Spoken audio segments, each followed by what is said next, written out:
May mainit na balita na naman po tayo ngayon tungkol dito kay XRP. Ayon po sa isang kilalang analyst, delikado raw ang basta-basta na pag-hold ng crypto kahit nalulugi na. At tinawag niya itong parang slow suicide.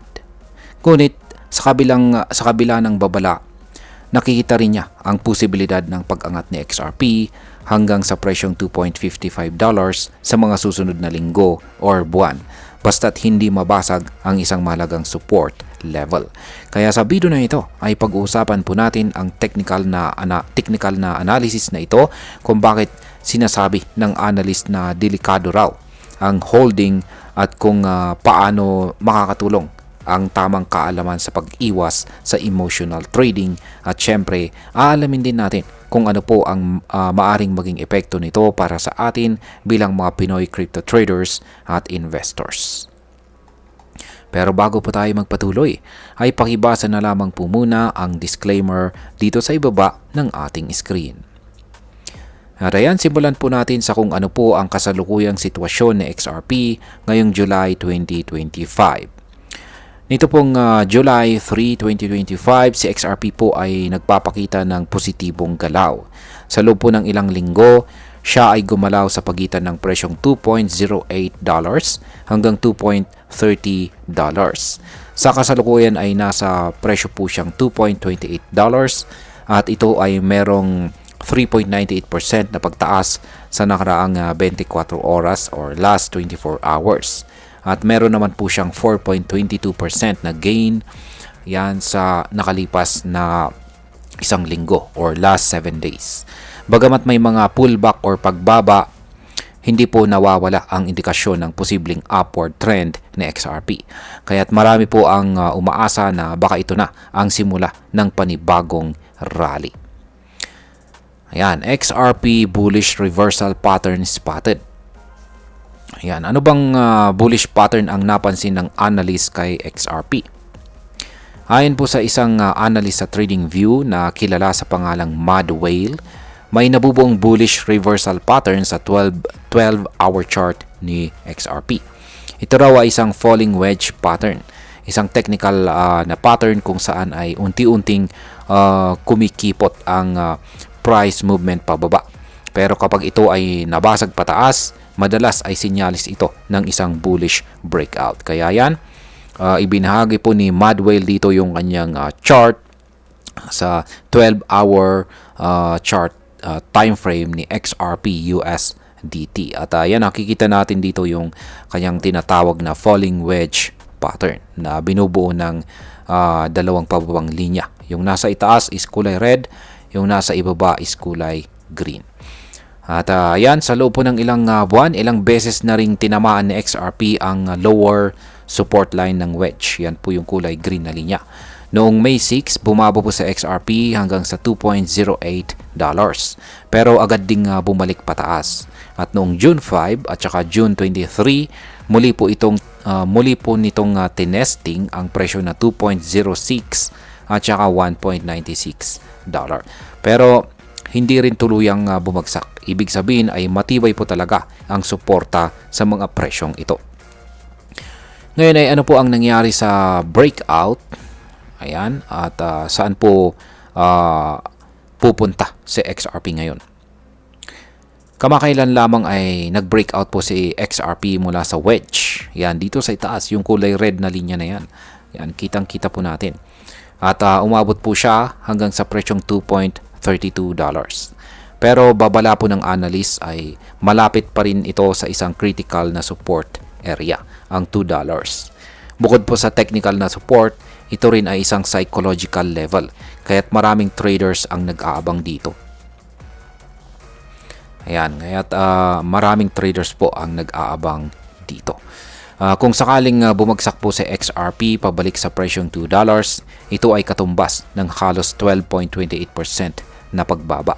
Ngunit kung mag-hold po ito at tumalbog pataas, inaasahan po ang posibilidad ng pag-akyat hanggang $2.55 o halos 11.84% na gain mula sa current price.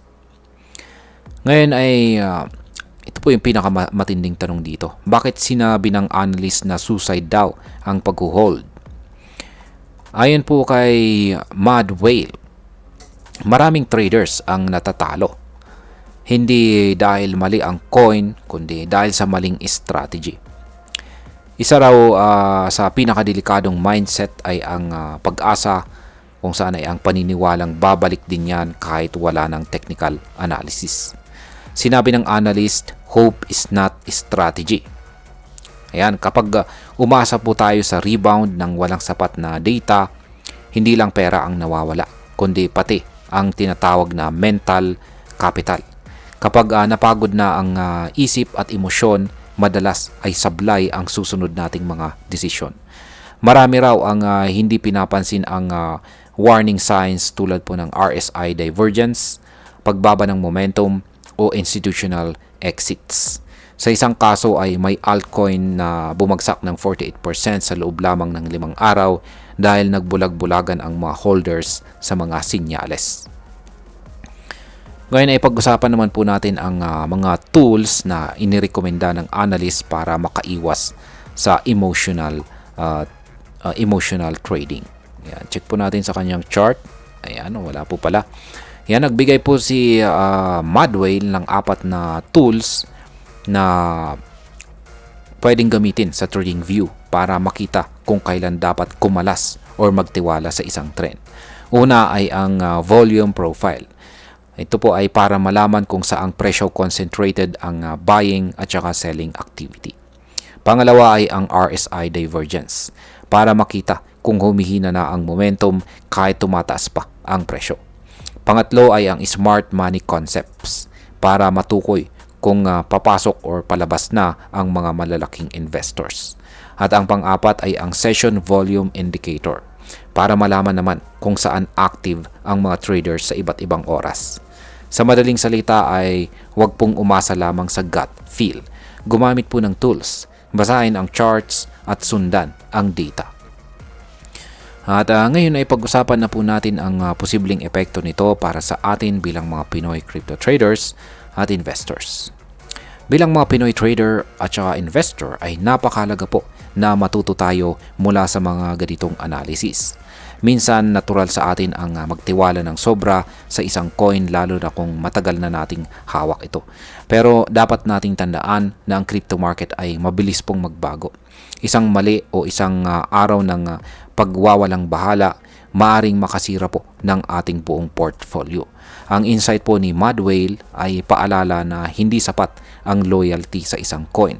Kailangan natin ng disiplina at kaalaman para mapanatiling buhay ang ating puhunan. Kung totoo man na may posibilidad na umakyat si XRP hanggang $2.55, dapat pa rin nating timbangin ang risk at saka reward. Hindi porket may tsansa sa taas, ibig sabihin ay magiging totoo kaagad. Bilang panghuli, ang masasabi ko naman tungkol dito ay para sa akin, mahalaga po ang sinasabi ng analyst. Hindi dahil gusto niyang takutin ang mga holders, kundi gusto niyang ipaalala na hindi tayo dapat umasa sa swerte o pag-asa lamang. Ang crypto po ay parang giyera, kung saan ay kailangan ng tamang armas, tamang timing at saka tamang diskarte.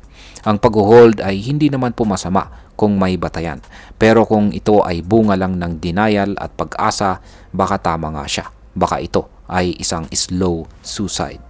Kaya mga ka-crypto, aralin natin ang market, gamitin natin ang tools, at higit po sa lahat, huwag po tayong maging alipin ng emosyon. Ang tagumpay po sa crypto ay hindi nasusukat sa tapang lamang, kundi sa talino ng bawat galaw. At ayan, hanggang dito.